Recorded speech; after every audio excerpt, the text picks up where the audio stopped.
Hello, everyone, and welcome back to the Longplay Club. This is the beginning, Chapter 1, Part 1 of Batman Arkham City, tackled by the Longplay Club. I'm your host, Christian Buckley. As always, the club is back. The boys are back in town. In the middle of the screen, to my right, you are seeing Jack Martin. How are you doing? Hey, I'm doing well. Happy fall. I'm excited to be playing these games, particularly around the season, because they fit so nicely. As you say, Christian, I think you said it's Batman season Mm-hmm. around the fall. So be it. But happy to be here. Thanks for having me. Of course. And rounding out the Longplay Club, Omar Nakfi. How are you doing? Good, good. Yeah, I associate this game with the fall too because I think it came out this month, right? Like, It when was did. it? 10 years ago? No, 11? Yeah. 12? 11 years ago. Yes, 11? Okay. 2011. All right. So Cool. That's fucked up. it It is is. messed up. I think I remember talking to you about this game, Christian, at like 8th grade lunch with like Timmy Crowley. That's what Yeah. exposed him. Yeah, Okay. no, I remember that. I Cool. definitely remember that. There's All right. a ramp up to the release of Batman Arkham City that we can talk about before we dive into the actual playing of the show. As we typically do with the Long Play Club, for this series, all three of us, for the main ones at least, Arkham Origins is a weird spin off thing. All of us are revisiting this series. This is a game and a trilogy that we all have a lot of love for. So it is a revisit. Batman Arkham Asylum was completed. Both episodes of the Long Play Club are available in the podcast feed for the Long Play Club. You can find those on Apple Podcasts, Spotify. Just look up the Long Play Club or JoyClicks, you'll find it. Or Batman Arkham Podcast, honestly, and you'll see it. So if you want to get caught up, if you haven't played Arkham Asylum before and you've only played Arkham City, because I'm sure there are some people that exist, that is completed. We are done with that. But now we begin Arkham City. The year was 2011, as we said. 2 years after Batman Arkham Asylum came out. And if I remember correctly, I could have fact checked this. Was the Arkham City revealed at like the 2010 Game Awards or whatever they were back then, the VGX Awards? I think it was a 2009 one. I could be crazy, but I thought they revealed this game like 2 months after Asylum came out. Okay, because I remembered it was close. I remembered it was Yeah, like surprisingly close to when Asylum came out. I can look it up. Thank you. Um, Jack, we'll start with you. Do you remember the lead up to Arkham City? We talked about your history with Arkham Asylum before. Like many people, Arkham Asylum was like, damn, Batman licensed games, maybe they're not going to be all bad. Arkham City, the follow up. What was it like waiting for the release of Arkham City if you played it when it came out? Yes, I played it around the time it came out, but Mm. for the lead up, it was, I think the E3 presentation was, I believe it was right after you suit up and you like go down to the courthouse and you're beating everyone up. And I saw Batman like gliding around. I was like, oh, this is a game to pay attention to. And I hadn't played Arkham Asylum before. So what I did was like get Arkham Asylum on my Xbox, play through it, loved it. And the lead up to this was like some really amazing trailers with the Hugo Strange one of Batman just perched up on a building and him calling Batman by Bruce Wayne and just being like, "Whoa, what's going on here?" There was a really cool. I'm forgetting like what band was playing in the background, but there's a really cool like music trailer associated with this game, which was really cool. But I got this for Christmas that year, 2011.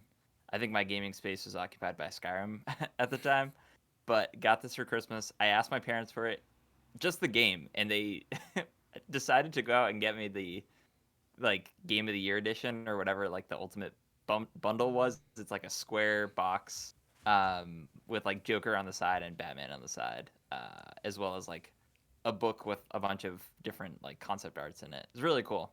But yeah, got it for Christmas. Was going for the platinum run, and then my save got deleted on New Year's. I remember 2012, Oh, God. which is horrible. But I eventually did go back and do the platinum. We can maybe talk about that in the third episode because it's quite an arduous trophy list. But no, love this game a lot, and that's sort of my background with it. Mm-hmm. how are you playing it for the Long Play Club? And I'll tack this on there going into this as a revisit. How do you historically view this one in relation to the trilogy? Yes. So to your second question, historically, this would be my favorite. It's currently in my top 3 of all time. We'll see if that changes after this. Highly unlikely. But I'm playing this on my PS5, and I'm playing the Return to Arkham version. Very nice. Omar, same questions for you. Let's start the lead up to Arkham City. Do you remember it? What was it like? What's your general history with the game? And I'll throw in the same questions I tacked on for Jack. General thoughts on Arkham City in relation to the saga and how you're playing it for this one. Sure. Well, first of all, I found out that no, you were right. It was 2010 VGAs. I think maybe the 2009. Maybe that's when that map in the game came out. Remember that? Didn't they kind of reveal in Arkham Asylum? I thought the blueprint, but was that there in release, or did that get like unearthed in December? I don't know. You guys know what I'm talking about? Yeah, I think someone found that. Okay. Like, I don't even think Rocksteady was like, "Hey, this is here." Someone just eventually found it. Okay. Okay. Um, but yeah, I was really looking forward to it because I liked Asylum so much, and I got it day one, and I played it, and it's great. I liked it a lot. At least my second favorite in the series. Maybe my first, we'll see. But yeah, I'm playing it now on a computer, not my Steam Deck I did last time. I thought Arkham City deserved the ultra wide monitor treatment, and damn, it looks good. It looks really good. Hell yeah, it does. Um, that's great. Like you, both of you, I am revisiting this. I love this game. It is historically somewhere floating around my top 5, like all time. I really, really love Arkham City. And the lead up to it, for sure, I was like swept up in the marketing. I still have the Game Informer somewhere in my house, which was just the pure white cover and his Batman's face. And he's got the little splash of blood on him. Um, the imagery going into Arkham City was 10 out of 10. Like all the character art they had, I loved it. Like the Joker one too. It was, instead of the blood, it was like, yeah, like green gross venom stuff on him. Like striking visuals. And that trailer ending with Hugo Strange being like Bruce Wayne was like very much like setting a tone. I was like, whoa, this is gonna be a game. Um, and I remember 2011 was a huge year for games, and unfortunately, I was not able to play the game despite having it pre-ordered and picking it up at launch. Unable to play it like fully because I think the same week the game came out, I played it on PS3, and I decided to hop in to a match of Battlefield Bad Company 2, Hell and yeah. I was playing the Vietnam expansion or whatever it was, a map there, and my PS3 yellow lighted. So I only had like 3 days worth of time playing Arkham City, and then I had to wait until December to finish it. For it, I got a new PS3 for Christmas, but yeah, I bet you wish you didn't sell that 360. yeah, Like, that fuck. I really was, and it's funny because I got psyched out with thinking it broke with Asylum, but like it actually died on me for City. So. Yeah, Rocksteady really trolled you this time. They did. They trolled me through dice. They trolled me Kojima through. wishes he could do that. Yeah, Scarecrow was playing the long game. Yeah. honestly, yeah. That was like a bad Scarecrow trip that just like happened to like you're in your 40s and you're like, oh no. Yeah, aftershocks, man. But yeah, I love Arkham City, and it's very exciting to be coming back to it. I'm playing it on my PS5, Return to Arkham Collection. I have platinumed it on the Return Collection, so Jack, we can absolutely have an aside about that down the line. But Arkham City, I made a claim when we started the Long Play Club for Arkham Asylum, saying that I think it has maybe one of the best intros, maybe the best intro in any game ever. How do we feel about the way that Arkham City opens? Because it like goes 0 to 100 instantly. Where that first Arkham Asylum intro is 10 minutes of you can't move anywhere. It's on rails. This intro is on rails, but I was surprised at how quickly this moved when I started the game up. Um, Omar, we talked a lot about just like the characters being introduced in Arkham Asylum and like the Joker narration. No Joker yet. Mm-hmm. but we get Hugo Strange, who is this new character for many people. This is my first exposure to him. Yeah. How is it seeing through the eyes of Bruce Wayne, I guess, this intro of this prison city and getting your footing as Batman? Well, if Arkham Asylum is like Bioshock, this one reminds me of Half-Life 2. Not really, but the Hugo Strange stuff at the beginning is very much reminiscent of like the G-Man or whatever, saying like, "Wake up, Mr. Freeman" to me. But I think it's like a small reference. Uh, but yeah, I think it's cool. It definitely ramps up, and it's neat when you see Penguin. That's Nolan North, right? Mm-hmm. I think like Rocksteady has some really great art, but I have never liked their character models for the most part. Like I think Batman or Bruce Wayne looks really like heavy. You know what I mean? Beefy. Yeah, it's interesting, but yeah, I think it's cool. Not as good as Arkham's intro for me, but Batman's little fist when he's like has his handcuffs and like is like hitting people, that looks stupid, but in a way that's cool. I think. Sure, yeah. I really like how it's sort of cranked up to Arkham Asylum was you're getting to meet all these characters like the Steve Bloom Doctor and Dr. Young and all these other characters that'll pop up for the majority of your playthrough. And here, it's like cranking that up kind of because not future spoilers or anything for this story, but like we meet Vicky Vale, we get to see Bruce, we interact with Penguin brutally, Jack Ryder's in there. There's a guy that turned around Jack and he said, "You're on my list, Batman." And I was like, "You're on my list, Wayne." And I was like, "Is that Deadshot? Is that Floyd Lawton? Like, is that him?" It is. That's sick. I never knew that. Yeah, because he'll come back later in the game, but yeah, I think that took me maybe my second or third playthrough to be like, oh, it's that guy. I didn't even know that. Yeah, it's a cool little thing. Like it's right there, but it's so easy to miss and like so easy to put two and two together that it takes a few playthroughs to be like, oh, that's Deadshot. Was Deadshot in like Arkham Origins too, or is that Deathstroke? That's Deathstroke. I don't know if he's also in that though. Okay. Yeah. I forget. Who's the orange one? That's Deathstroke. That's Deathstroke. Okay. Deadshot, which is we're getting into weird stuff with the timeline because Suicide Squad takes place in the same timeline as this.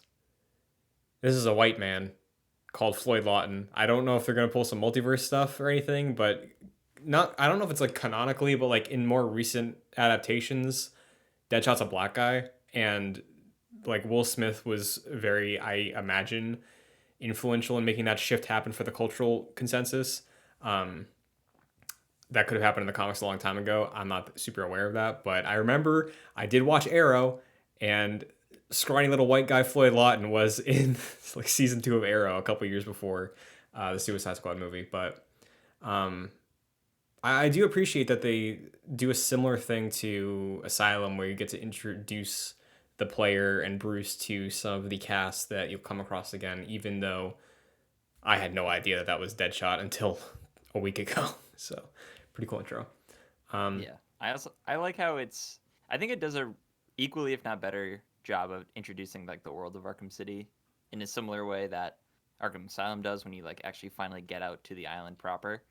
But I like climbing up Ace Chemicals and getting the suit reveal and just having that world open to you. I think that's really interesting. I told you guys, but my name is in the credits there, not mine personally, but someone who has the same name as me. I always thought that was cool. I'm not sure when I realized that, but when I did, it was never forget that. I think it's really cool.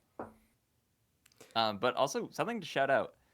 Are you guys playing with the automatic like Catwoman stuff baked into the game? Yeah. Yes. That I always thought it was so weird to start this game because I agree, Christian. Like starting the game off with like Bruce in the chair getting electrocuted, like that's quite the way to start the game. But it starts off with Catwoman just in like a 2-minute mission, and I always thought that was so weird. Yeah. Played it without that stuff baked in. I don't know if that's an option to do. Well, you could do it if you had the PS3 copy. You didn't redeem the code, I suppose, or like the 360 one. Like, but I assume we all bought that game new, of course. Yeah. I think the Catwoman stuff was a pre-order bonus. Okay. that was the hook they had for you, because this was in 2011. Again, Uncharted 3 had a multiplayer pass that you could only Right. redeem. Um, but yeah, honestly, I'm glad that was brought up because I completely forgot that that's how it kicked off until after I started talking about the intro. I was like, fuck, wait, no, it starts with Catwoman. So let's go back to the Catwoman thing, right? Because this is Rocksteady extending beyond Batman, which they have done previously in this series. In Arkham Asylum, you can play as the Joker if you had the PlayStation version. Um, but Which I did. You can shoot people. yeah, it's pretty fucking weird, As dude. Joker. I was so, like, whoa. Yeah, you can Jokerify him too with the circle button. I think it's like he sprays you with Joker toxin. Yeah. But Yep. I understand it is weird. It is weird. You're kicking up Batman Arkham City, and for some reason it's like, okay, start in Arkham City. You don't know you're in Arkham City really yet. Play as Catwoman. Beat up this room. This is essentially your tutorial, and again, it's optional because this was not something every player would experience at first. What I like is that it does throw you in there, and it does have a lot of the elements of late game Arkham Asylum, ground zero of like, yeah, it's faster. You can double tap the buttons instead of doing the combo buttons to use some gadgets. And in general, I think, again, playing the high level challenge rooms and stuff, the combat in Arkham City is a million times better, in my humble opinion, compared to Arkham Asylum.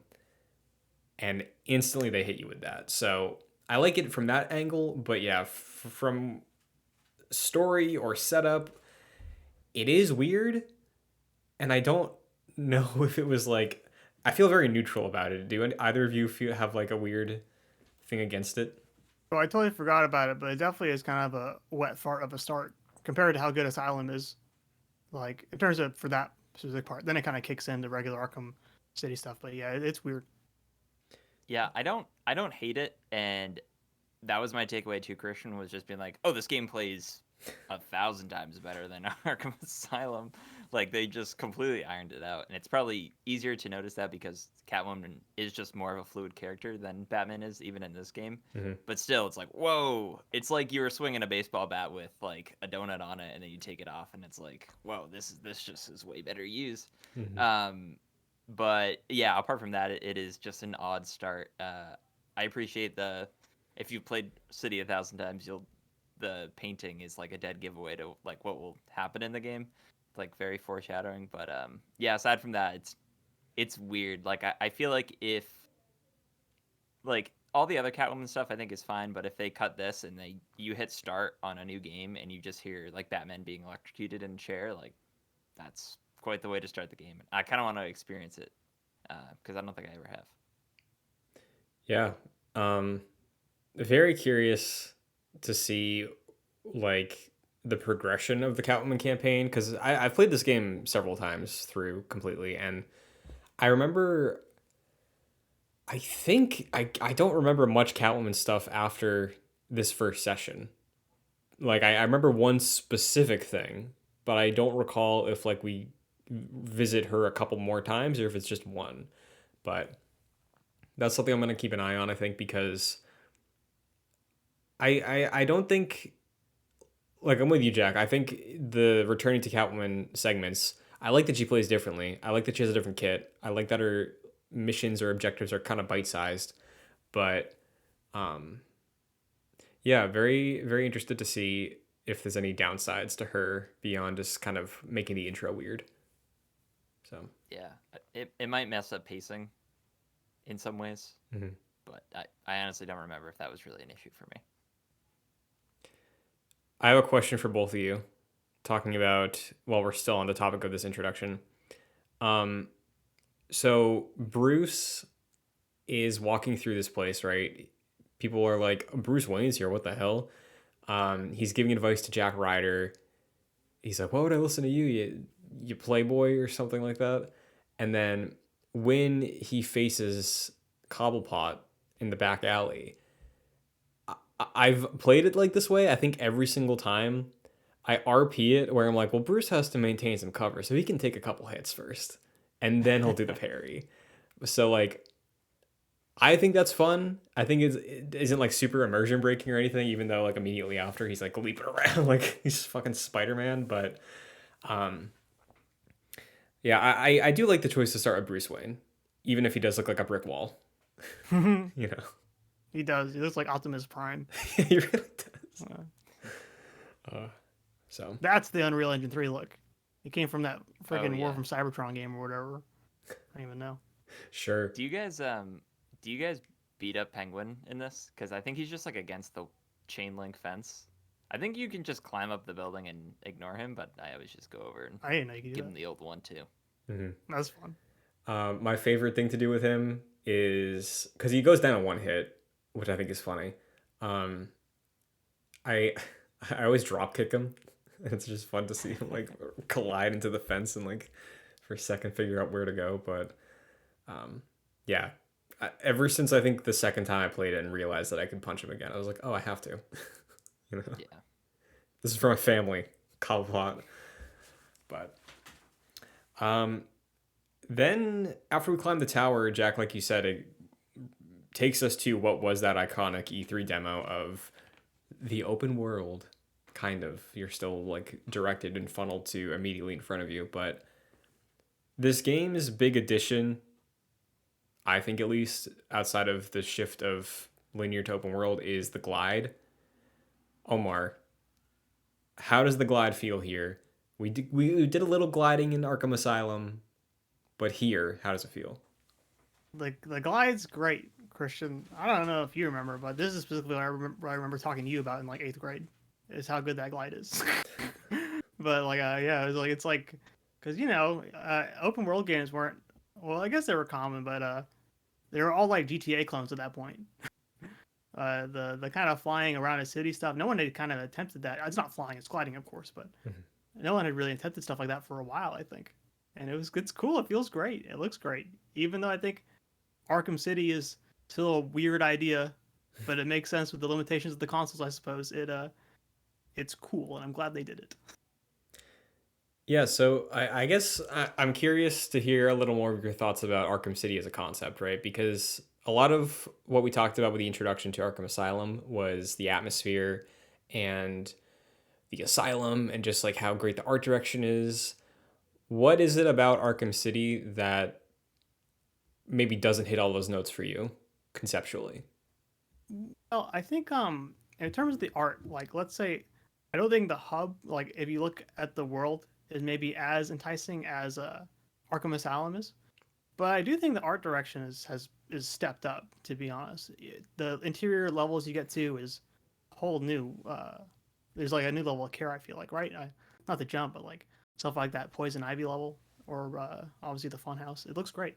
But yeah, I think I think for me, we talked a bit about Arkham Asylum's writing not holding up, and I still think some of that is true for here, just in terms of just explaining the concept of Arkham City. Just when Bruce Wayne is like complaining about how crazy it is, it's like, oh, they knew this was dumb. And so maybe it's kind of cool because it's self-aware about it, but it just sounds ridiculous. Like, why would you put all the prisoners in the city like this? I don't know. Hmm. Yeah, I I think it's funny in a weird way, just because it's like there were those two Kurt Russell movies, right, where that was the concept. It was like, hey, Escape from New York. yeah, like Manhattan's a prison now. Like that's Mm-hmm. just the decision we made. Um, so like on that front, I think it is like silly and funny. I think it's very funny also that the game starts out with Bruce Wayne being like, "This is awful. Why would you do this?" Right? Yeah. And He's he's like, like, what the fuck? Who came up with this shit? yeah, and he's like basing a political campaign off that, being like, "Guys, I don't know about this." Like, Yeah. um, it's very silly, and again, not to jump ahead, but they do like dive into layers with what's going on underneath the surface. But Jack, when it comes to Arkham City, as an open world, how do we go beyond just the island, the asylum? I guess like conceptually with the premise of it, and we can also talk about just the format of the map, the open world. How do you feel jumping from the more linear? I think we landed on Zelda like, not Metroidvania, for Arkham Asylum with this smaller scale open world Arkham City.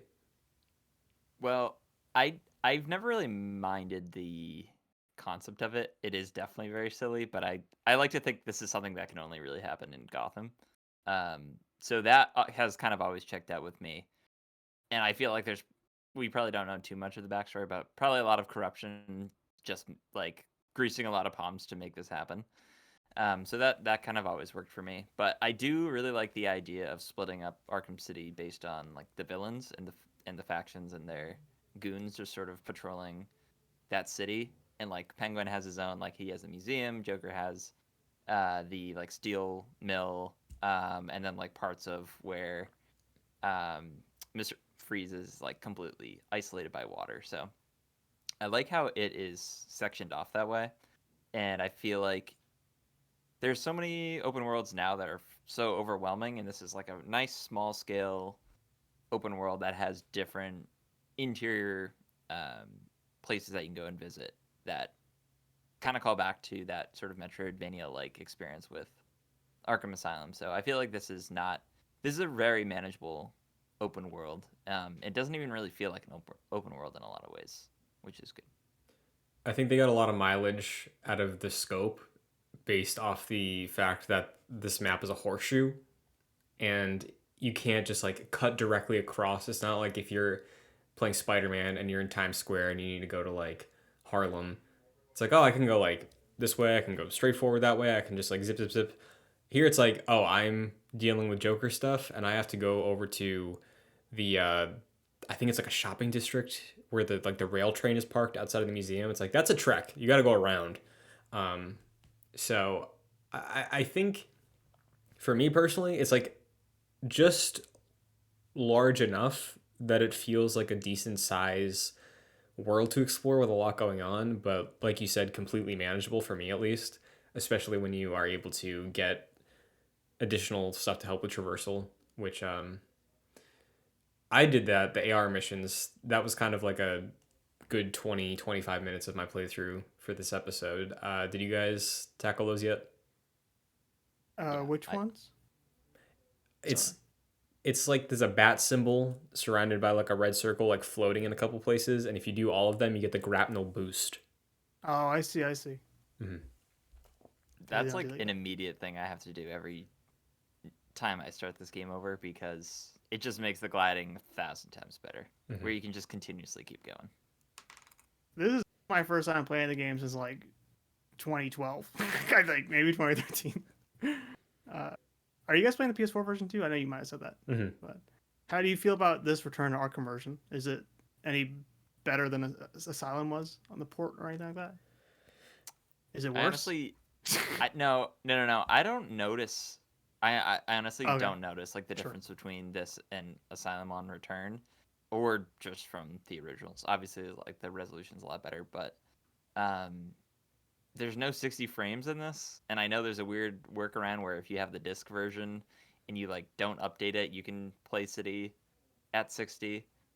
Don't know why they don't just have that now, which is really unfortunate. I'd love to see this in 60, but yeah. I think it's less noticeable, Omar. Like maybe it's because it's outdoors a lot and a lot of that is just like blue lighting because it's only at night and there's like the snow and like other things that might just be distracting me.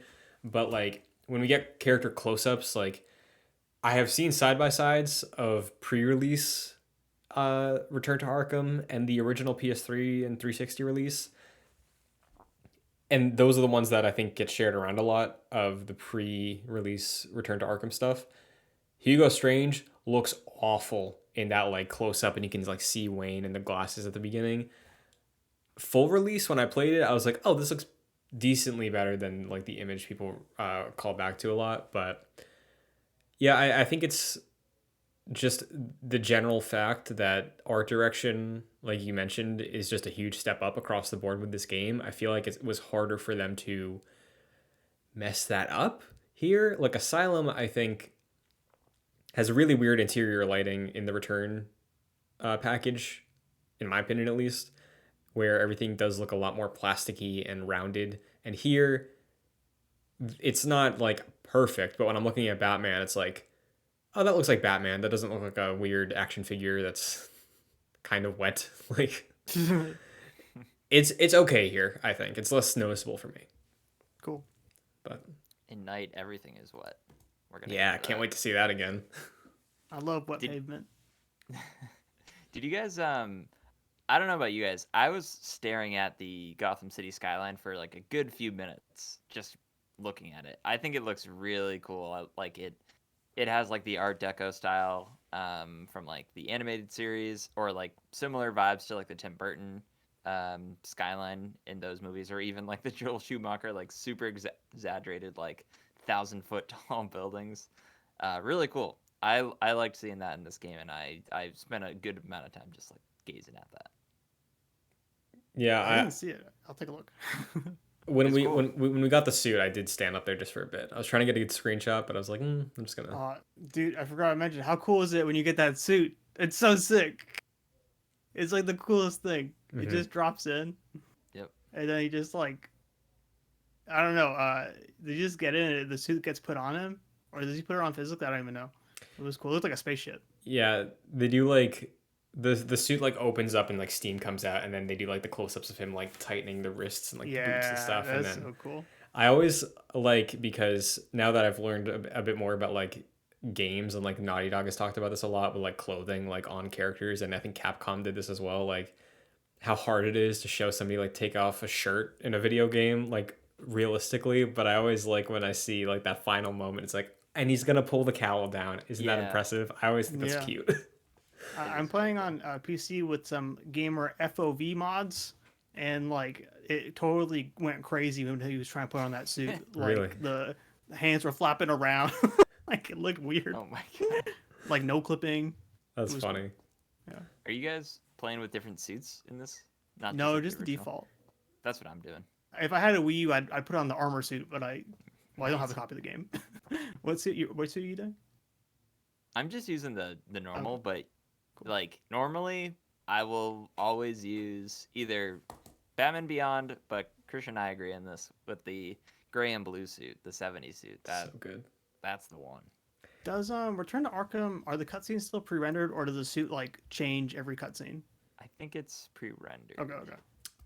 I think so. Like when you're talking in like that Fallout 4 style camera setup, right, where it's like the shot reverse shot stuff, Oh yeah. it'll be in there. Yeah, but not like the fancy cutscenes, the budget ones. Yeah, for like the full cutscenes, I believe they do swap it, which is whatever. Yeah, no, that's cool. But yeah, I'm also rocking default. I was thinking like maybe for next week, next time I hop back in, I'll just throw on that 70 suit, because I didn't realize that. I forgot you can only activate it like the second time you launch into the story, because I was like looking around for it and I was like, where is it? I just wanted to like look at my options again to see what I could throw on, but when I hopped 2011 game, gotta quit. when I hopped back in, it was like, oh, okay, there you go. Do you know it's possible if you hop into the game and then very soon hop out, and then if you equip the suit in the main menu, and then you play the part where the suit gets dropped in the pod, is the suit going to be in the pod? Okay. It does not change, unfortunately.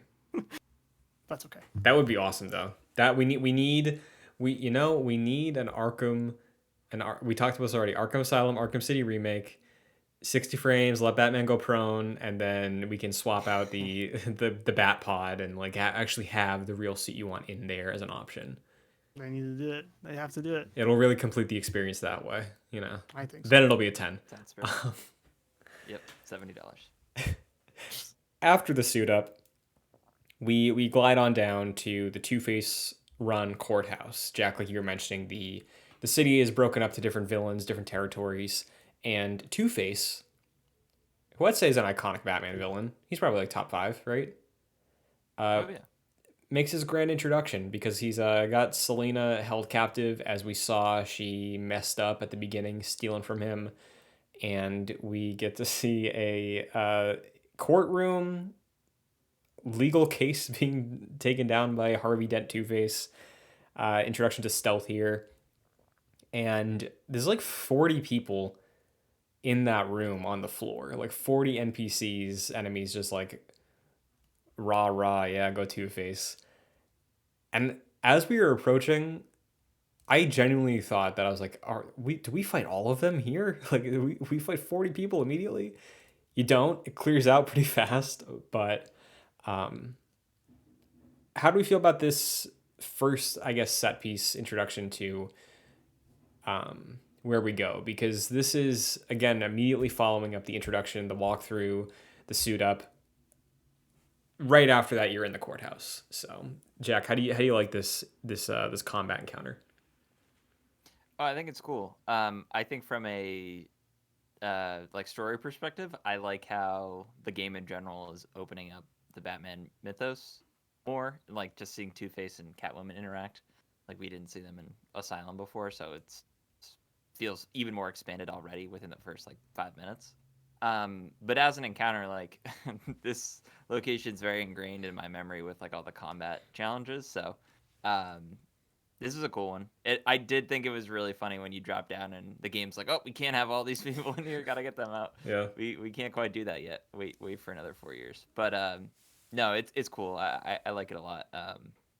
And at the end, Two-Face shoots you, so that's kind of cool. And it's the That is first cool. instance of your suit getting messed up, like 5 minutes or like even less, few minutes after you put it on. And I do like how it degrades over time throughout the game. But yeah, the combat encounter I think is pretty cool. There's a similar scene. Sorry, like, don't they do the same scene in the Telltale series one, or is that Two-Face and another person? Or am I crazy? I don't know if Two-Face is in the Telltale games. Okay. I think he is. He is because Selena like dates him at one point.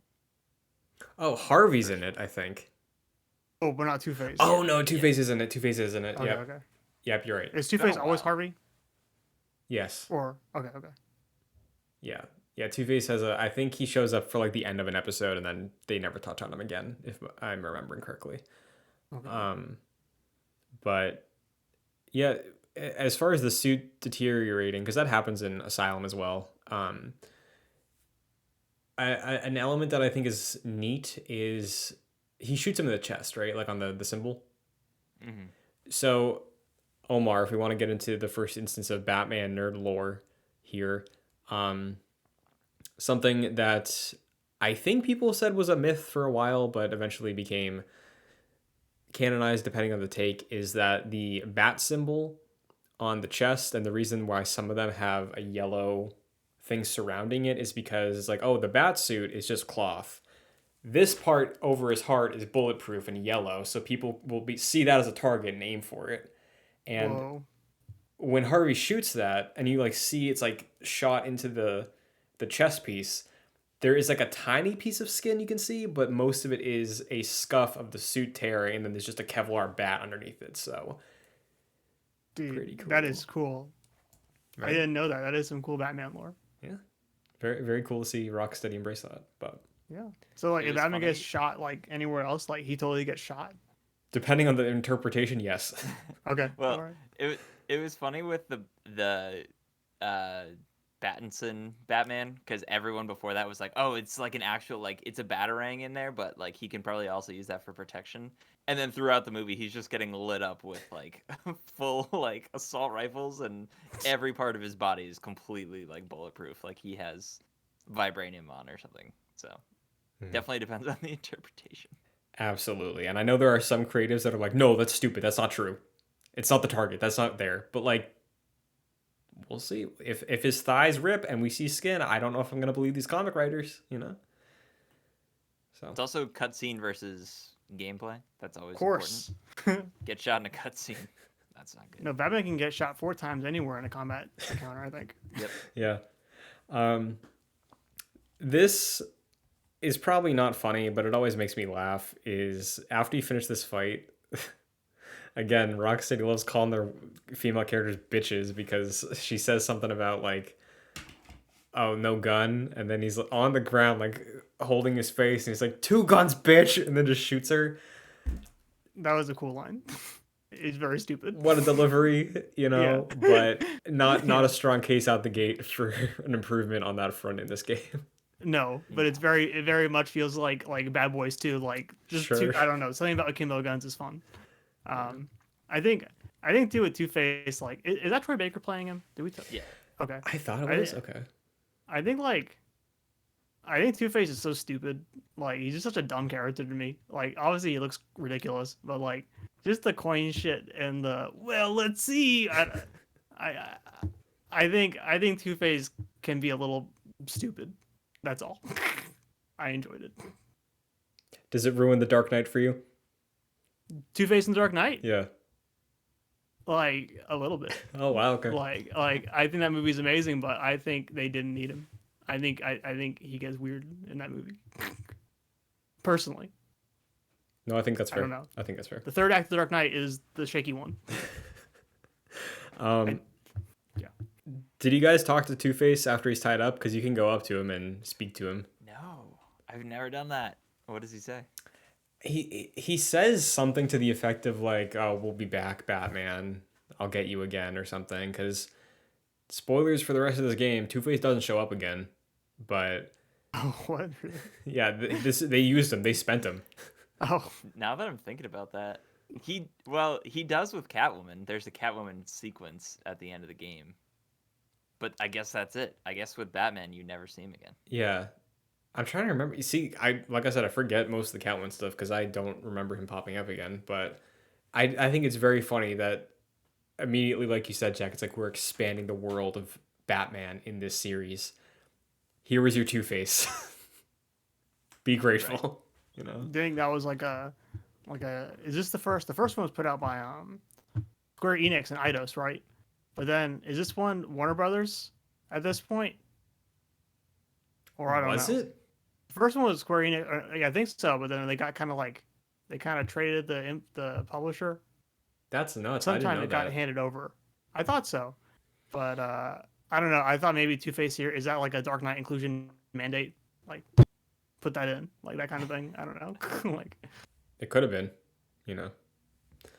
But after that, we really get to experience the open world that we were touching on before. And again, new to this game, you leave the courthouse, you walk outside, you get your call from, I think, Oracle or Alfred, and they say, go to here because there's a thing in the bell tower.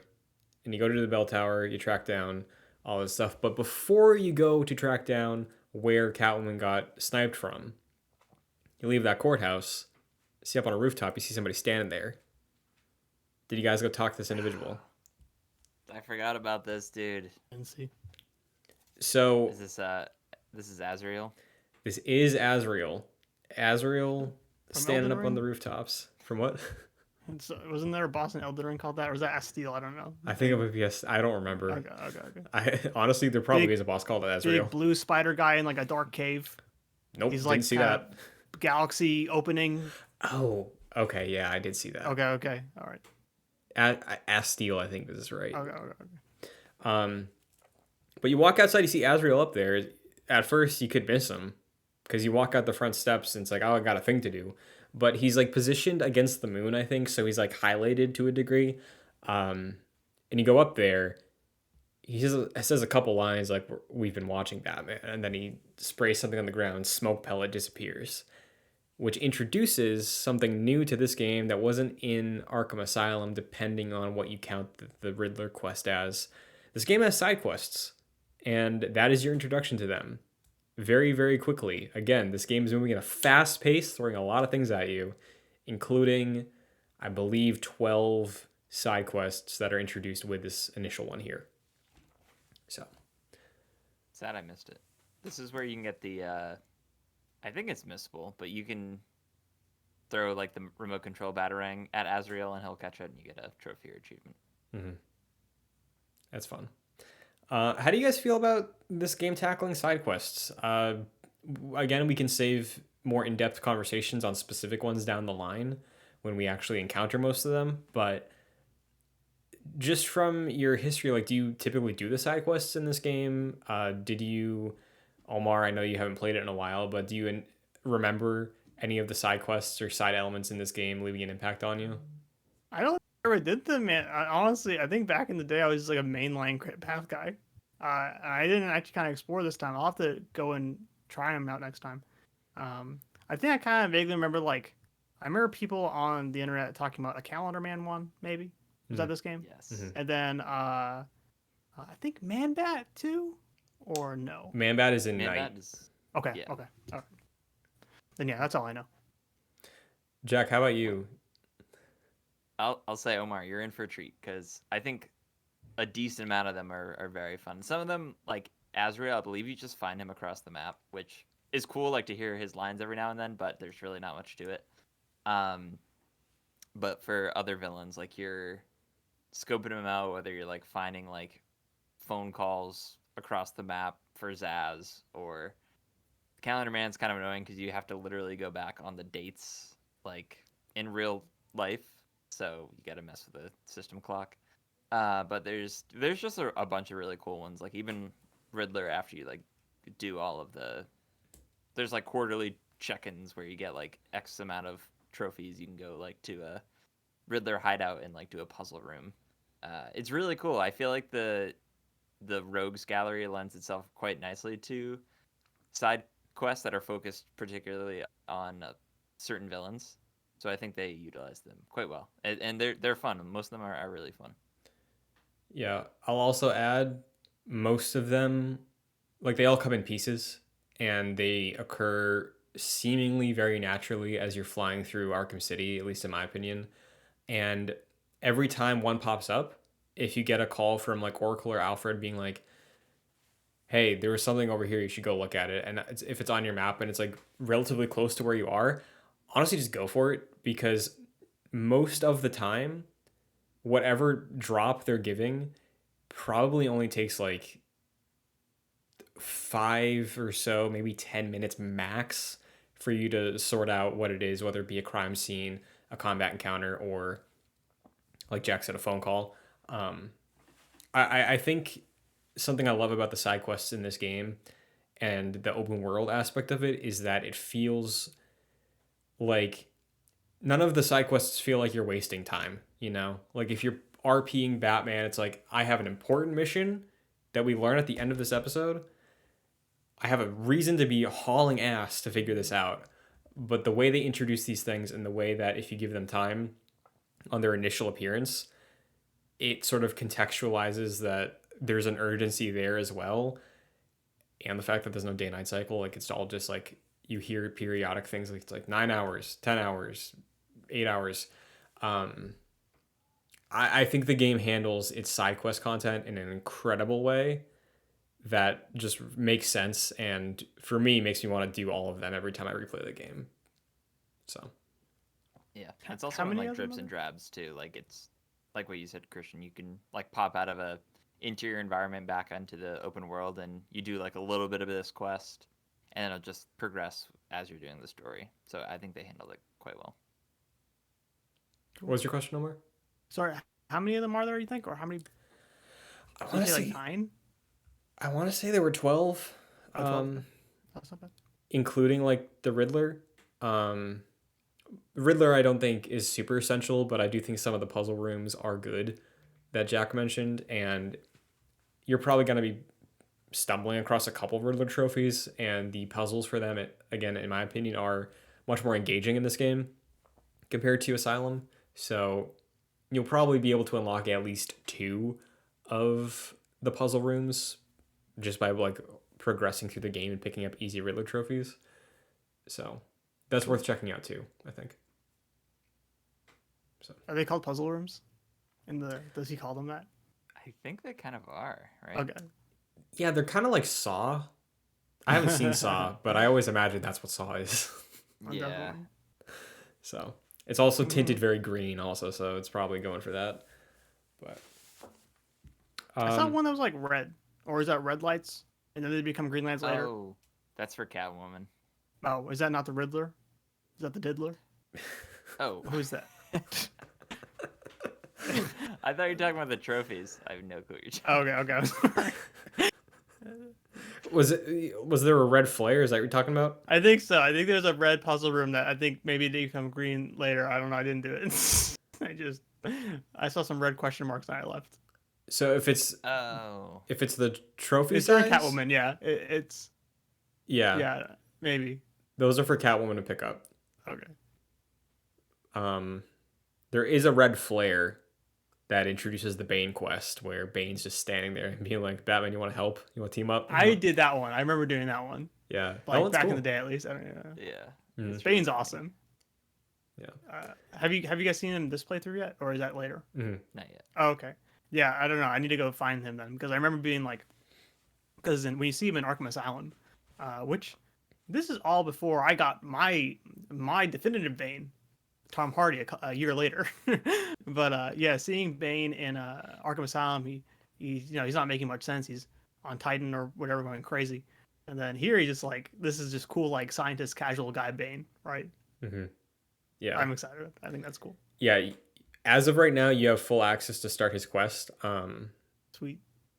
And I do like what you're talking about, where the coolest thing I think of Bane is the fact that he is a brute. He's this giant hulking man, but he is also like Batman level intelligence. And I think Asylum super falls short like conveying that. And here you meet him, he's super chill.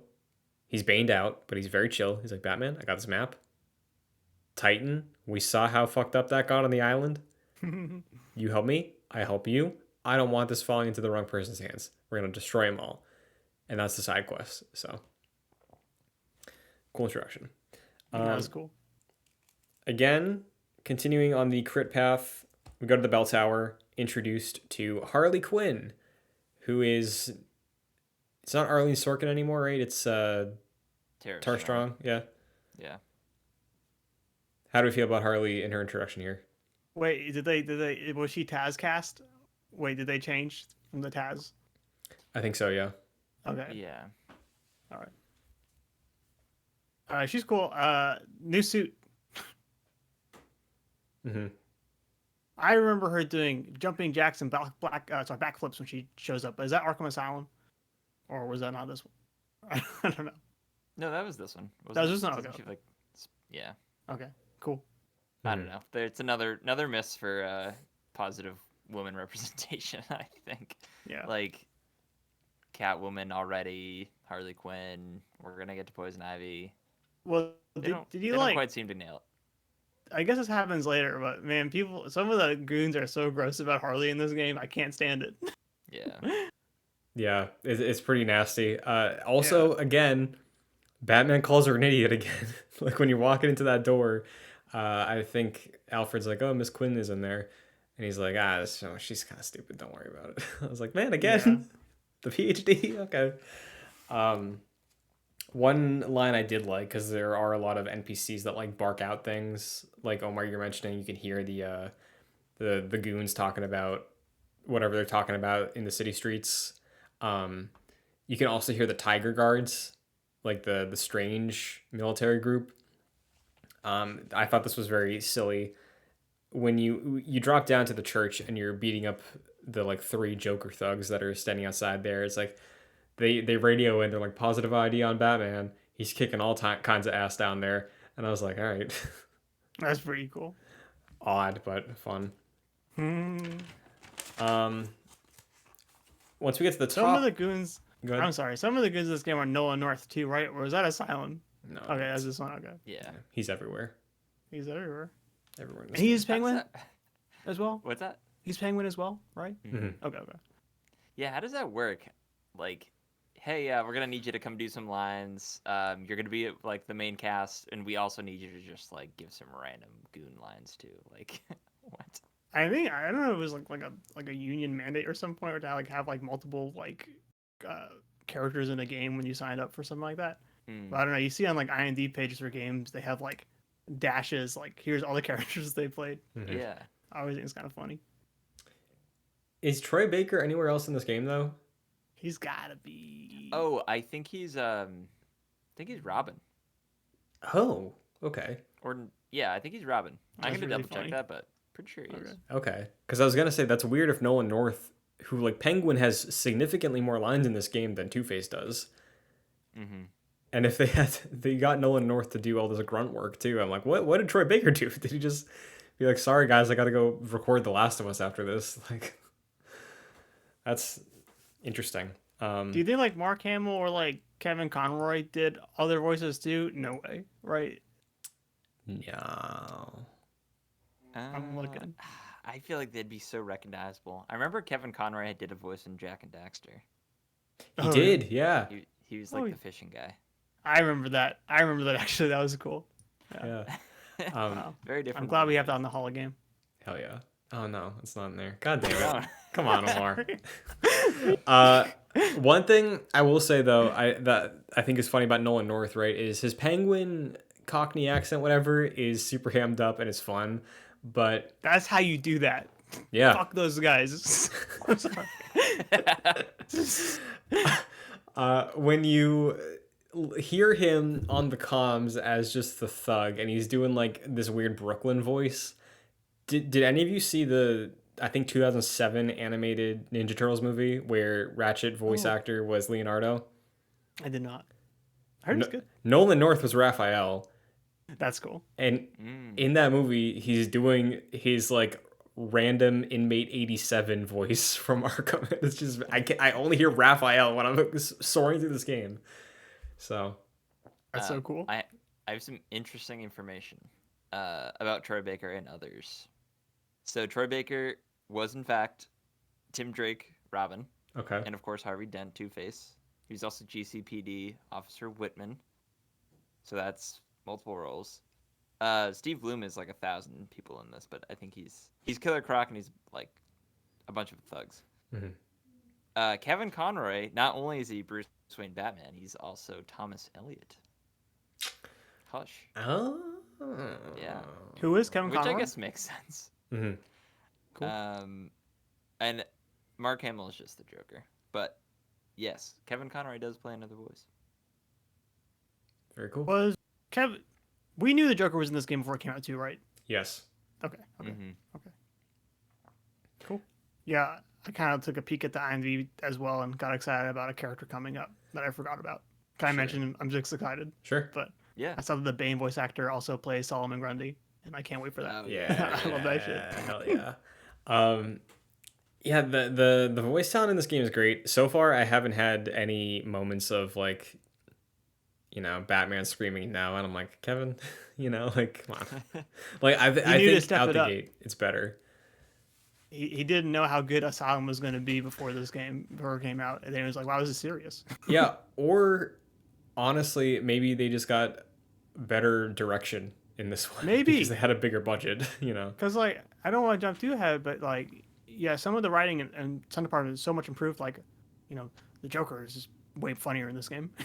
Like it's cool.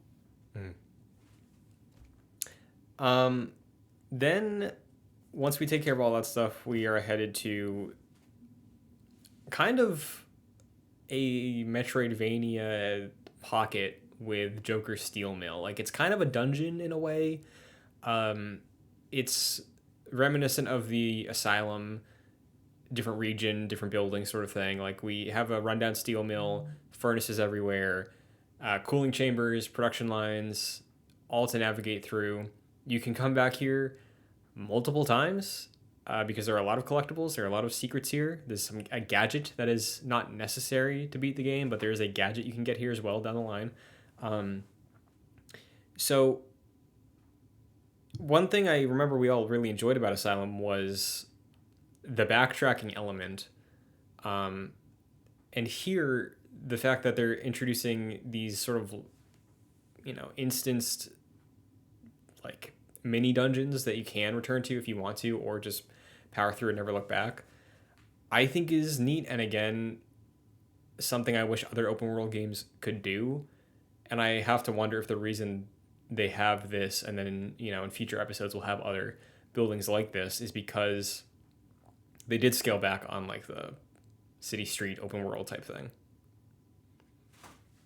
So yeah, and it's similar to Asylum having like those like intensive care or whatever.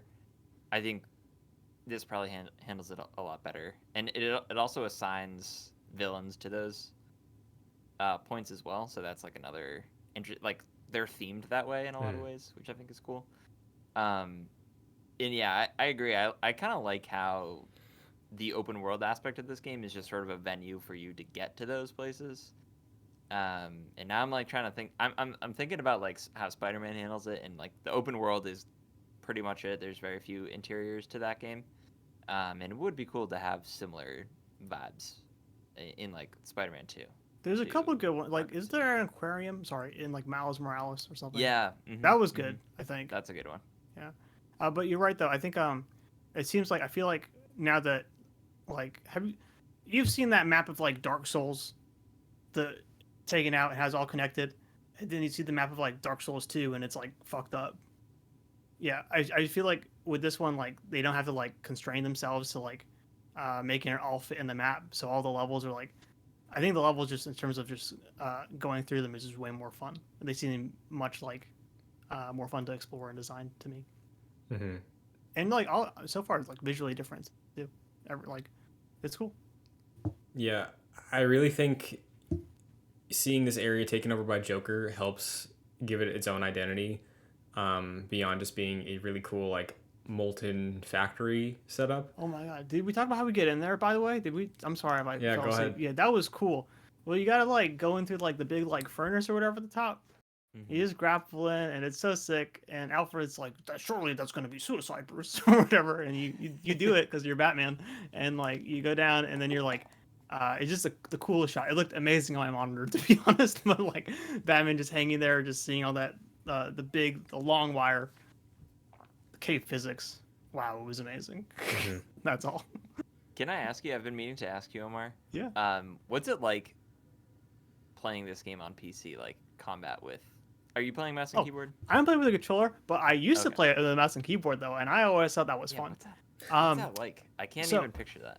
it always felt pretty good. I think to control Batman with the mouse, like gliding and stuff, it was very responsive. One of the better ports in that sense. But I think on the PC, the combat, obviously, you would do like here's my mouse. Right click would be punch, left click is counter. That's fine. But what got crazy is if you want to do that fun like gadget stuff during combat, you gotta remember like some shortcuts on the keyboard, and like that's too much. I don't think it works. But I would be so overwhelmed. I'm like, yeah, if I'm playing, I think I've played Apex Legends on Mike's PC once, hmm and like anytime I'm in and I play that on controller and like I'm in like a scary situation, I like know what to do. But on PC, I'm like, nah, I'm toast. No, for There's no sure. way my brain can remember any of these key combines. Yeah. you'd get him someday. Yeah. Wooly though, I feel like everybody's shifting to PC, adopting controller integration. I think you're right. I've played Half-Life 2 like, returns every year, but like sometimes it wants me to use like the 9 key for a gun, which I never do. I just use the scroll wheel, but it gets too much. You can, in my opinion, you get to use the first 3 or 4 numbers on the control pad, WASD, maybe Control and Shift. That's enough buttons, no more. Some games do too much, but Yeah, that's already more than I think a DualShock. true. So, any thoughts or favorite moments in this sequence in the factory? Anything that stands out to you guys about traversing through here? I like the. Oh, you go. No, you go ahead, Jack. No. I was gonna say I like the new gadget you get, the electric. What is it? Remote electric charge. Yes. That thing is really cool. Mm-hmm. Having Like- that as a quick gadget That's so in nice. combat, very fun. Is this just a taser and is Batman a cop? Yes. Yeah. Okay.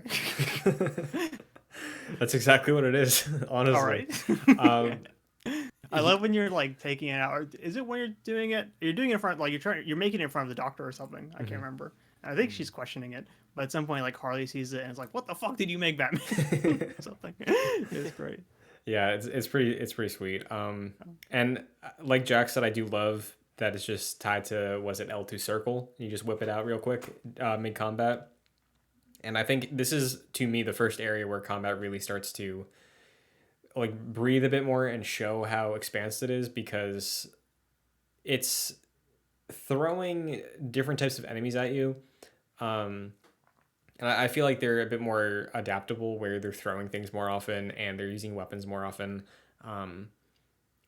So I do like the fact that free flow feels faster, like we touched on. And the other component of Batman combat in these games is stealth, and this is, if I'm remembering correctly, as we go through the game, outside of the tutorial in the church, which is very much like this person is standing here the whole time. This is how you do a stealth takedown. This is your first area where you have a natural stealth environment where you are trying to rescue that doctor in that glass room. Did you guys notice any changes to the stealth predator mechanics in this game versus Asylum that made it feel a bit better for you? I know there are still gargoyles, even though they're not gargoyles. Are they not? What are they now? I didn't even notice. Pieces of Just metal. like- oh, okay. Yeah, it's just like metal. Yeah. Yeah. Things. I think it's more fun this time, but I've only done this one room. But it's nice having like the double takedown and stuff like that. And that sequence is just fun where Batman is just talking through it. Mm-hmm. But yeah, I don't know. I kind of still much prefer the combat close quarter stuff so far. Mm-hmm. Yeah, I don't know if I noticed anything in particular yet, Mm-hmm. but I think with all the gadgets that will amass over time, that'll help. But I mean, there's one sequence in this game we'll really know how the stealth has improved, but we'll get there. I don't know if it's next week or sometime soon, but we will. Yeah. I think another element that I think for me is nice, and we touched on it already, but just the fact that you have all the gadgets in addition to a lot of your movement capabilities that you get by the end of Arkham Asylum, like being able to have that kit and pull from that in whatever combat scenario you find yourself in. Like the fact that we're playing these games in close proximity is nice, but I think it also just elevates Arkham City because looking ahead, we do get a lot of other stuff to work into our kit, and I think that's just a pretty good baseline in this game. Also, you can slide, and I love slide tackling people. That's fun. Ooh, I guess I didn't realize that wasn't something you could do in Asylum. Yep. That's cool. Yeah. Yeah. Was this the first? No. I mean, slides are like in every video game now, right? I think actually we talked about it. Maybe it was Mirror's Edge. But when did the run slide thing? I think that was the first one, but I don't know. Was Arkham City still pretty early on for it, the run slide? That seems pretty early. I'm trying to think like in terms of first person shooters. Yeah. 'cause- One of the CODs did it, I think. Okay. Oh, was it Was it Blops? No, Black Ops was is dolphin diving. Dolphin Dive? Yeah. Yeah. And Infinity Ward would never do it. No. No. I want to say Advanced Warfare was the first slide, and people were really mad I about think you're that. probably right. Yeah. Yeah. I know that had like jetpacks and stuff. Yeah. Mm. Did Halo ever do a slide? Was that a reachability? No, I don't I think so. Okay. that wasn't until Was it Titanfall? Was it Titanfall? It was Titanfall, Dude, right? it might have been Titanfall was 'cause I know Titanfall before Apex Advanced is. Warfare? Titanfall was the No. launch game for the Xbox, wasn't it? Dude, I don't think Yeah. Titanfall 1 had a slide action. I think they put that in 2. I could be wrong, but I think 1 might not have it. That's nuts. It's kind of an oversight, but I could be wrong. But I thought there was something stupid like that. Huh. Honestly, I played like 30 minutes of Titanfall 1. It was so good. I don't remember. Yeah, it was cool. No single player. Yeah. That's sad. 2 is definitely better. Oh yeah. I don't even think you can play Titanfall 1 these days anymore. I think it's all hackers. Yes. True. We finish up in the steel mill area with a big combat encounter with somebody who was teased throughout the sneaking through Solid Snake style through these events. We meet Mr. Hammer, and I forget his full name. Is it Abravovich? Is that Yeah. something else? It's something like that. I'll look it up. Okay, Popovich. Papa No. Roach. Papa Roach? You say Papa Roach? Okay. You fight this room of enemies. You have your new gadget, the REC, and I think one of the most satisfying things to do in this game is use the electrical charge on the big boys, and then they just spaz out and like take out some of the dudes around you, and it like feeds into your combo. I love that. I think that's cool. But then, like, I'm wondering, like, all right, how do you take out that guy afterwards? Do you guys, like, just kind of get up there, put in a few punches, then walk away, wait until you get another chance, come back in and do a few punches? Or is there a better way to do it? I'll punch, and then once he starts to wind up, you vault over him, so you're like on the opposite side of him, so his swing like won't hurt you. Okay. And then you just like get on like the opposite side of him. Like you just, So that's how I do it. And his name constantly wailing on him, basically. yeah, pretty much. Okay, cool. His name is Abramovici, I think. Okay. I tackle it somewhat differently. I think I'm thinking of the right thing, but if you do the cape 3 times in a row, he'll be dazed for a second, and then if you do that 3 hit with the cape on a normal enemy, you can just like punch them very quickly, and you can do that on him. So if you stun him, like it's a shorter window, but if you're like mash and square, you can do a good number on him. Vault, hit him a few times like on his back while he's like recovering back to his like attack position. That's how I usually tackle it, and I definitely got wailed on a few times with some of those hammer swings, but I like that combat encounter, and I think it's already more engaging than the Titans. Personally, a bit less goofy. I know he's like a one-armed clown man with a big hammer, but like it's like the game knows it though. Yeah. Or like I don't know. It's cool. I definitely like didn't figure out at first. Sorry, Jack. I didn't figure out at first where it's like I kind of just kept charging. Like I wiped out all the other guys and I just kept charging him. I was like, oh, he just keeps swinging the hammer, but it wasn't like killing him or not killing him, but you know whatever Batman does. But yeah, he just kept swinging that hammer forever. But then I got it. I like how he's kind of like a sponge, like a hit sponge, Yeah. and he's just made to kind of be in the way, but he'll also build your, not that it matters in the campaign, but he'll just build that combo meter up like super high. And I love how high it gets in this game. Like you can, if you're doing like the Joker's Funhouse stuff, you can get into like the 200s and stuff. It's really cool. Yeah, it's pretty great. And yeah, Omar, now that I'm thinking back to it, I feel like not once in Asylum did they ever like in any way address how silly the Titans were. No, we talked about it a lot. It's like this is some like goofy shit. Like they just out of place. Take it seriously. Like Yeah. here are some mutants that like I don't know, walk out a prototype. Like Yeah. I don't know. Like at least here, like you said, I do think that like they are aware of it to a degree, which I appreciate. Well, is this guy a Titan? No, he's just a big man. He's not just a big guy. Okay, That's it. that's cool. Yeah, that's awesome. Mm-hmm. Is he an original character? I don't know. Because he has his name, so now I'm thinking you guys he must have been come from somewhere. But maybe not. I really don't know. It feels like a video game character. Okay. Especially when we like learn more about him down the line. But this is his first appearance. There's more Mr. Hammer lore. There is much more Mr. Hammer lore. Awesome. Is there really? Yeah, there is. I'll save it for future episodes because I think we might learn about it next episode. Okay. All right. I think I know what you're referring to, but if there's more, then I'm gonna be really surprised. You for sure know one of the things, but I think later on there is like a third piece of lore that gets dropped at like late game. Oh, okay. I'm very interested then. So after this, we hear a lot of the thugs in this location talking about like, oh, you've seen Joker, man, he's not looking too good. You pull up, you grapple up onto that ledge, straight to cutscene. You see Harley crying over a flatlined Joker in a chair, looking scarred and sickly, and then Batman gets jumped, gassed. You hear a Joker laugh. You fell for the old fake Joker gag, Batman, and then you pass out. You're saying that condescendingly, like it's not the funniest thing in the world. What? I thought it was cool. The fake Joker gag. No, I think that's very good. I think it's funny. I just didn't want to try and give a delivery on it. Yeah, it's so good.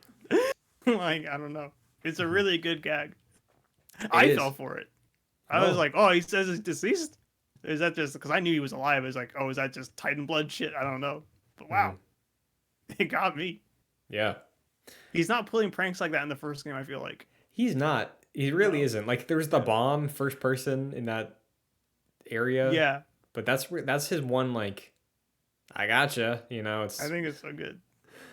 Yeah, that's really it. Cuz it really looks like him. It does. Yeah. I'm like, holy crap. And I guess they don't explain that. No, because you I pass guess out. they eventually do. Well, he has a mask on, so maybe that's where he looks a bit different. But like, I don't know how they did it. Yeah, I mean, Batman doesn't really either. He just passes out, and then when he wakes up, he sees Joker interrogating him. Yeah. But before that, when Batman passes out, we get to pick up again with Catwoman. And she spends like 10 minutes going to her apartment, getting her equipment, and then going to Poison Ivy. Any strong feelings about this one way or the other, Jack? Any thoughts about this Poison Ivy section?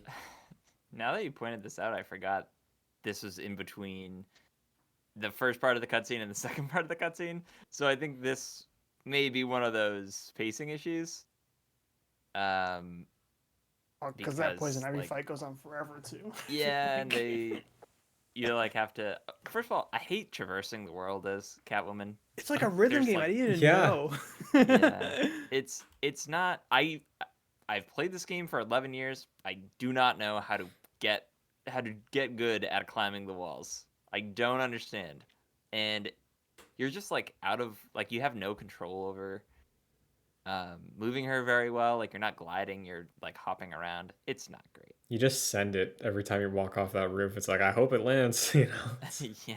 And either the first or last button press is going to say bad. Well, can't you take fall damage? I don't know. I don't think you can. Yeah. But I took an embarrassingly long time trying to find that apartment. I don't know. You guys went through something similar, but like you have to just look for the cat. But like I was looking for a window opening. I was like, where the hell is it?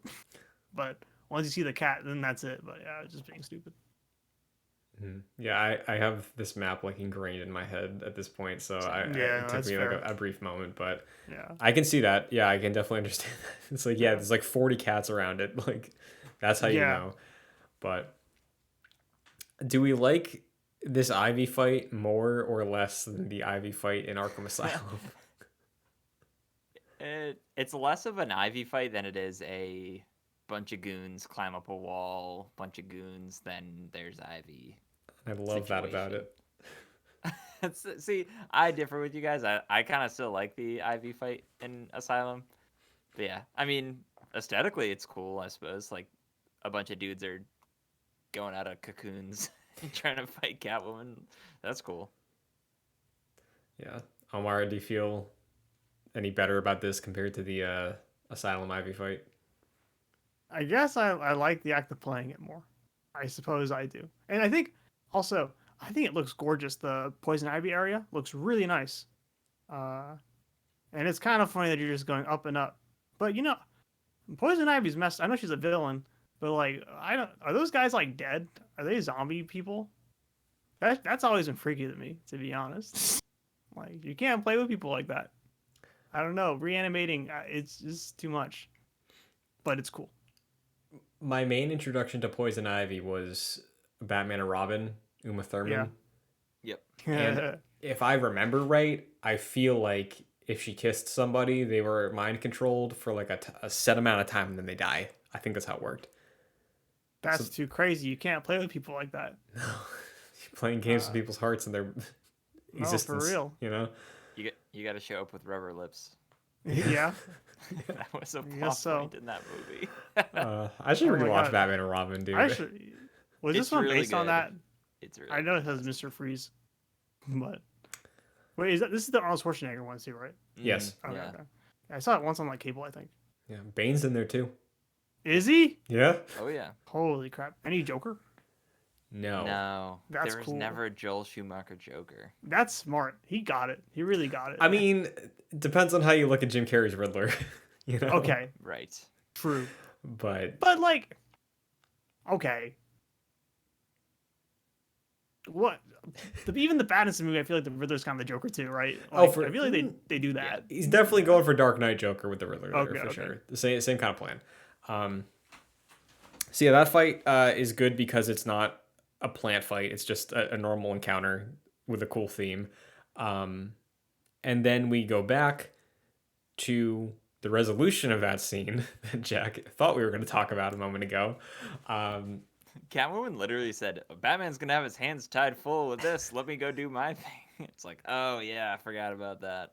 Yeah. And then we cut to Batman tied up, being interrogated by Joker, Harley. Um, Joker has some great deliveries in here, talking about his blood. Um, he's poisoned the water hole, and the water hole is Gotham General blood bank. So everybody's gonna get Jokerfied, unless Batman, who has also been Jokerfied, can cure both him and Joker of being a tightened up Joker. It's always so needless when they do that. I think it's like the city's in danger. With my like, I don't know.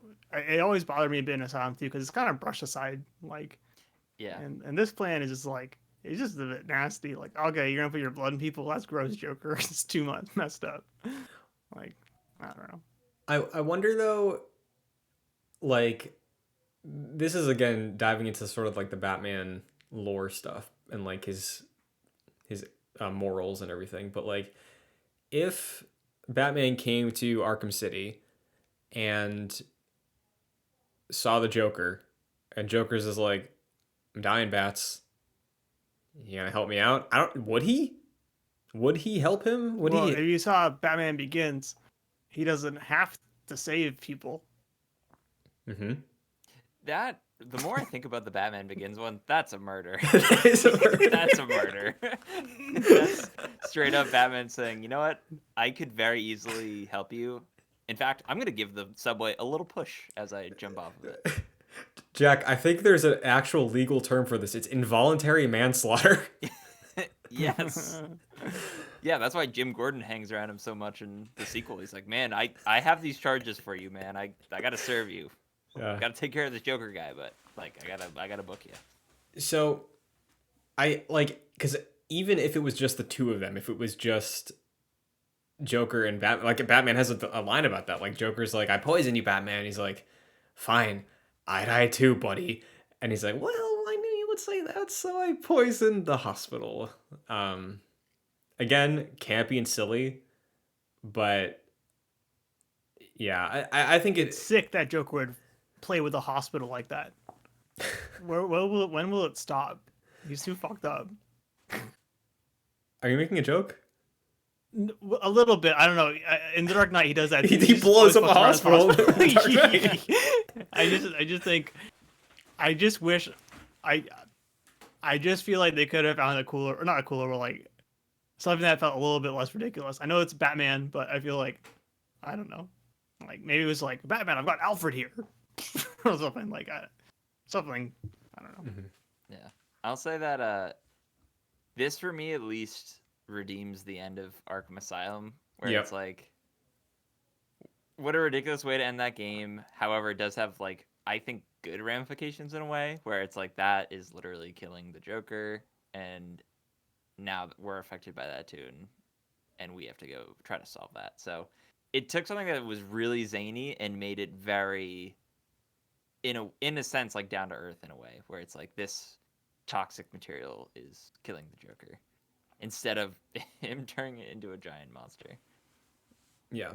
And I think it sets up a really, like, going back to the urgency of like the story I was talking about before, like it gives Batman a reason to play along with this, like being like, okay, I have to do this for Gotham. I can't just be here to figure out what's going on with Protocol 10, because he asks Joker about that. He's like, what is this? What is Strange up to?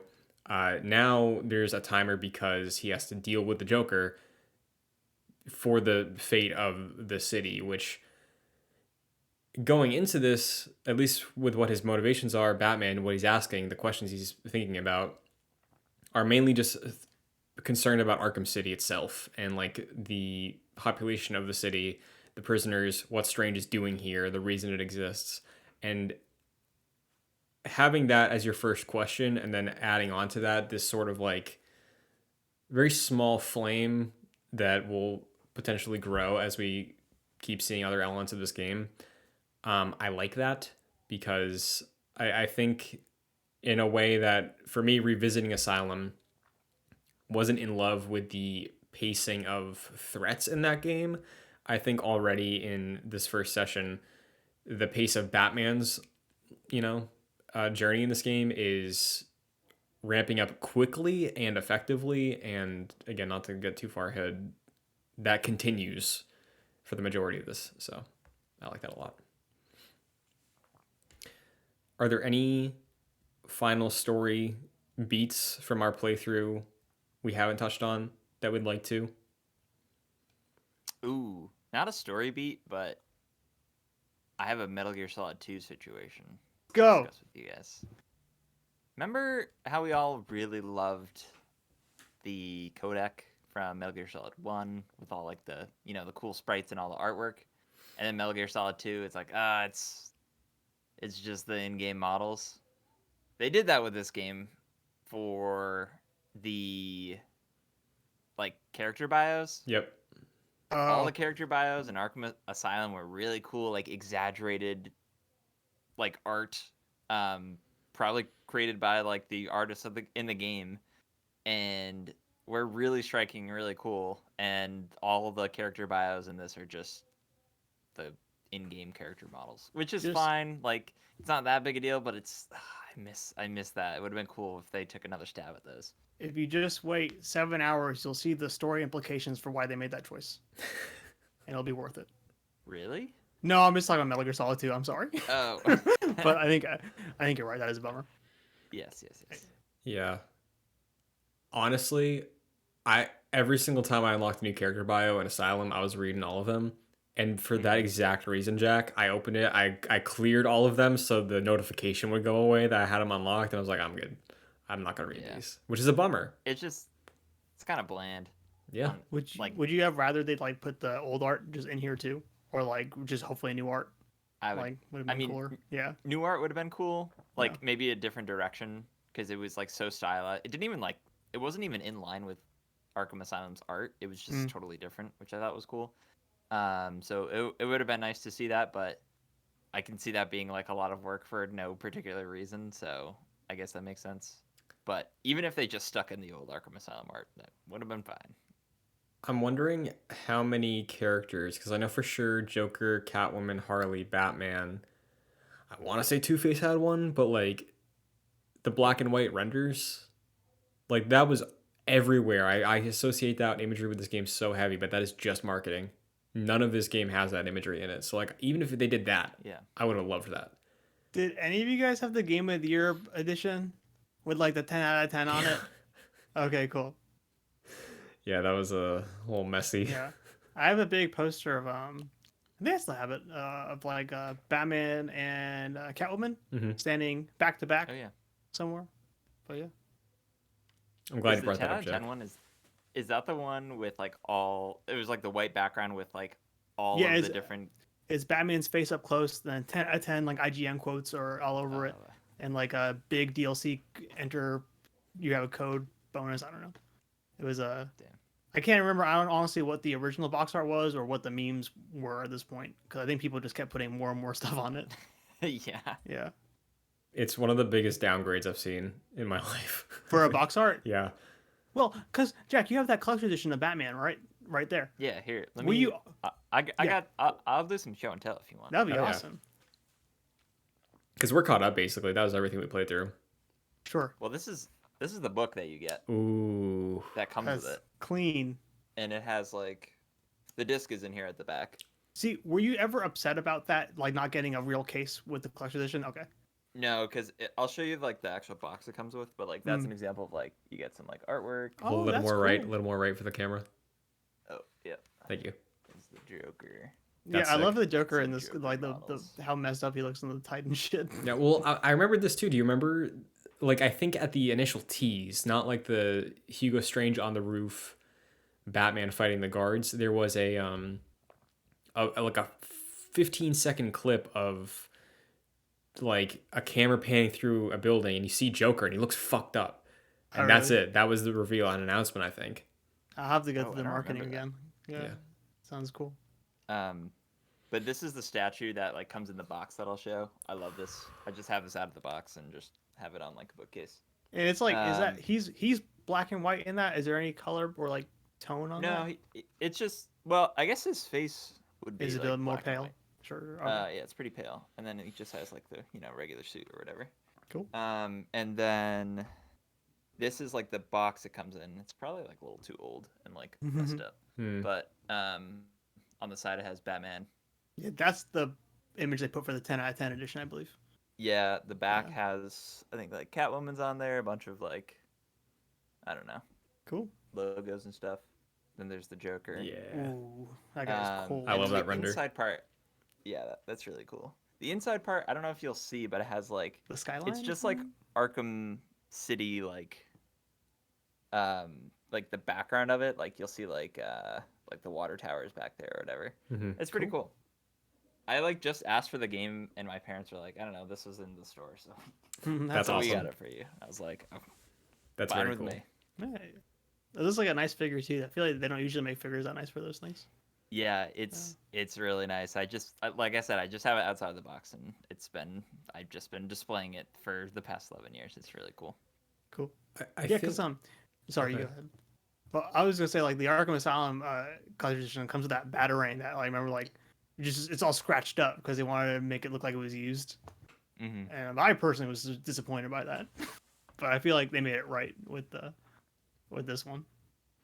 Yeah, and I was gonna say also, I think the statue jack is Batman in the pose of the original release box art, because he's on a rooftop and he's like hunched over, like the cape is like resting on his shoulder. I think that was the original box art, and then like you said, Omar, the close up like 10 out him of wiping 10. his jaw is the 10 out of 10 box, and that was also the Game Informer cover. Oh, That is on the magazine somewhere in this house. cool. But Ooh, I have a. Oh, I'm looking. I'm looking at the Game of the Year edition. But that's horrible. I was trying to think like I don't even know what the regular box art looks like, but yeah, you're right. It's the same pose. Yeah, I have the Game Informer for Arkham Origins, and I'm wondering if I had got the one from Arkham Knight, I might have been unsubscribed at that point. I think I was unsubbed by then. We Would've can been all cool get to them get this together because I have the Arkham Asylum one, I think. But I don't think I don't have City. But if you have Night and maybe Origins, I don't know. Yeah, I definitely don't have Night, but I think I also have the Origins one, Jack. I remember that cover as well. But That's like one of the few I was like, I'm gonna read through this, and I did. yeah. So that is basically where we had to play to for the game for this episode. We learn the motivations, we figure out what's going on with Joker. Our next objective is we got to hunt down Mr. Freeze after a FaceTime call from Joker right after he kicked us out of his room. He was like, oh, and one more thing. And we get Joker, we get like his SIM card or something. And this is, I think we talked about this before, right? With Joker talking to us in Asylum, but is this less contextualized with like, oh, he's on the TV, he's on the PA system, like he's on your comms? Is this one of the first instances of a villain doing that in a game? I know Borderlands 2 did that, and that was around, I think, the same time as 2010. But Of what the intercom? like a villain like calling your cell phone out when you're out in the world, like doing little fun. Wait, in real life? No, Oh, okay. like Batman will be flying around, and Joker will just call him in the open world, and like we've seen other games do that. Oh, but I guess Asylum is on the PA systems. You're right. Okay. Yeah, like this is like you could be doing whatever the hell else, and he will just still interrupt plays? you. Yes. Oh, okay. You could say BioShock, in a way. With the audio logs. No, but just he does call you. yeah. Whoever But you the don't guy know is. that until the end. I've never played BioShock, so So you have to play Bioshock, Christian. I'm sorry. You have to just do it. Played BioShock. Yeah. Well, I'll do it at some point. I'll do it eventually. I know you hate it, but you have to do it. You don't like BioShock? It's got a weird vibe. I think it's not the game's fault, I don't think either. No, it kind of is though, but I get it. But it's just I feel like it's kind of required playing for like Sure. maybe this generation of games. But I get you. Yeah. If you don't like the first BioShock, I'd say just jump into Infinite, because Infinite's pretty cool. Infinite is cool. I think they're all on Game Pass, right? Or you probably got it on PS Plus sometime. I do, but I'm not subscribed currently. So Ooh, okay. that's why I had to buy We found Arkham that out Knight last week. like a week ago because I had Oh. it from Plus digitally and I was like, shit, I need to buy it. But Cool. clearly, I think we're winding down week 1 of Arkham City, but I guess we'll go around.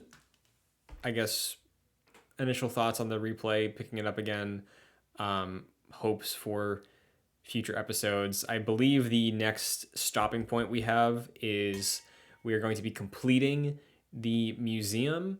We're going to be finishing up to the end of that sequence.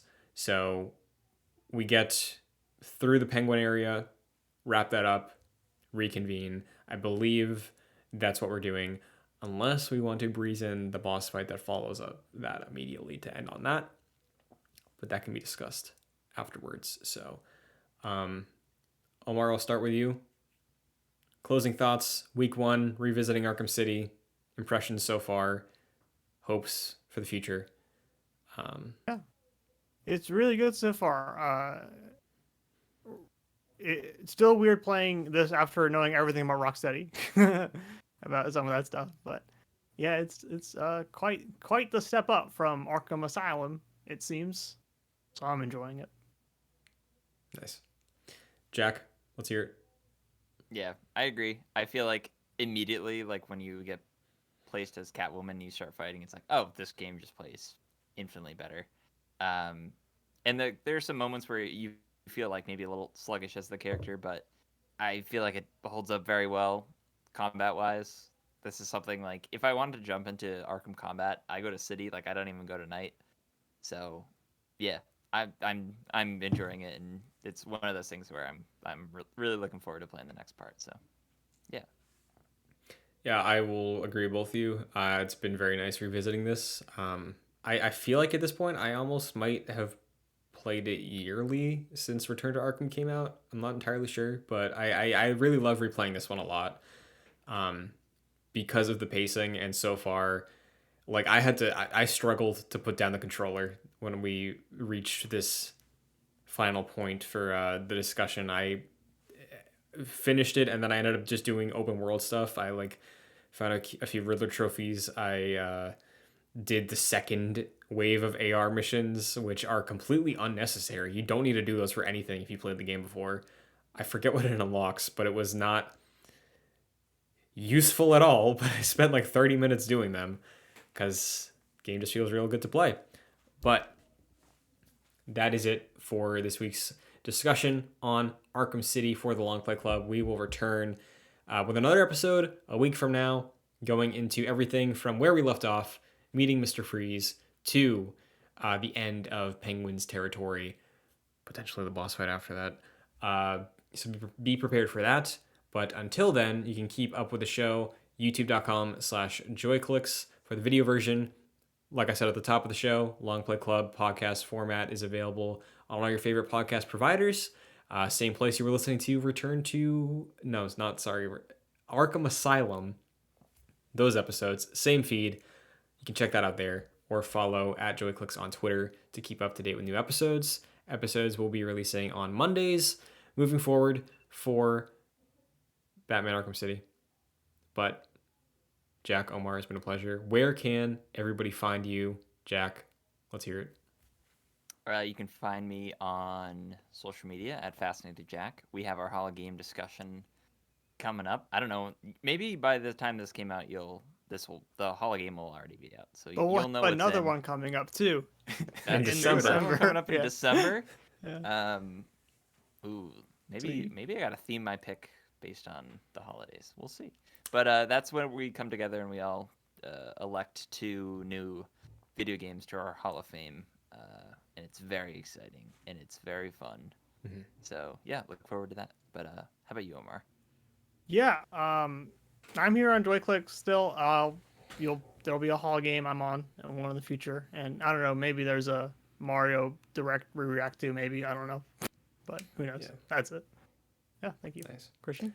Yes, like it was mentioned, Hall of Game would have happened a few days ago by the time this episode is up, so you can check the VOD of that out on the playlist for the Hall of Game on youtube.com/joyclicks, which is again where you are for the video version of the Long Play Club.